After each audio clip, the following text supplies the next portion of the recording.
What if I told you there's a group of drugs that can dry your secretions, dilate your pupils, speed up your heart, relax your bladder, stop motion sickness, and even save your life in poisoning?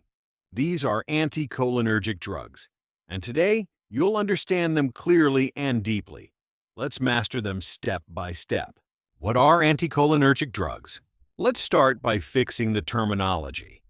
While anticholinergic is commonly used, it's more accurate to call these drugs antimuscarinic, since they block muscarinic receptors, not nicotinic ones.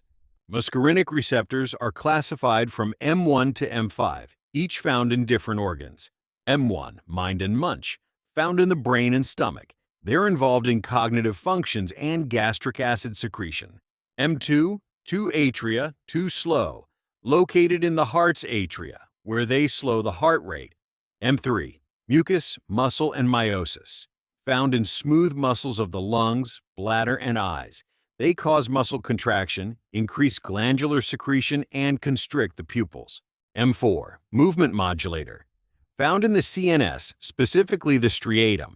They modulate movement and regulate dopamine pathways. M5, motivation and mind. Located in dopaminergic pathways in the brain, they play a role in motivation and the brain's reward system. Normally, acetylcholine activates the parasympathetic nervous system, our rest and digest system. It slows the heart, increases secretions, constricts the pupils, stimulates digestion, and promotes urination. When we block muscarinic receptors with antimuscarinic drugs, we reverse these effects. The sympathetic nervous system becomes stronger, leading to an increased heart rate, decreased secretions, dilated pupils, and inhibited digestion. So, remember, antimuscarinic drugs equal the opposite of rest and digest. Mechanism of action. These drugs work by competitively blocking muscarinic receptors. They sit on the receptor and prevent acetylcholine from binding. Important point. Because this is competitive, their effect can be reversed by increasing acetylcholine, for example, using cholinesterase inhibitors. Also important, they do not block nicotinic receptors in skeletal muscle, so they do not cause paralysis. Atropine, the classic drug. The classic drug in this class is atropine. It is a tertiary amine, which means it crosses the blood-brain barrier and acts centrally and peripherally. Now let's break down its effects by organ.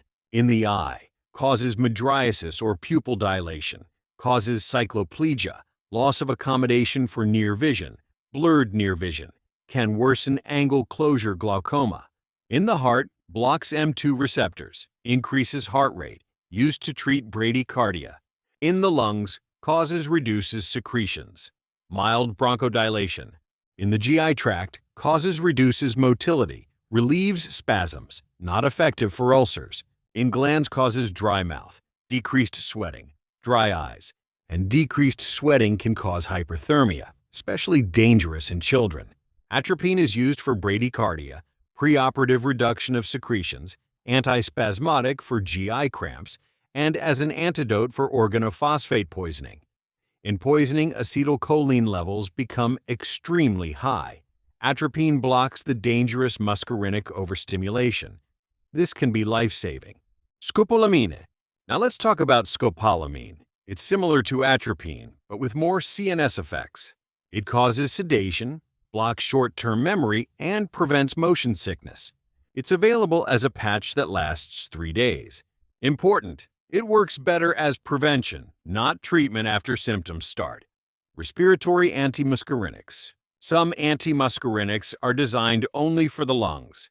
Examples include ipratropium, tiotropium, glycopyrrolate, and aclidinium, used in chronic obstructive pulmonary disease and asthma. These are quaternary compounds.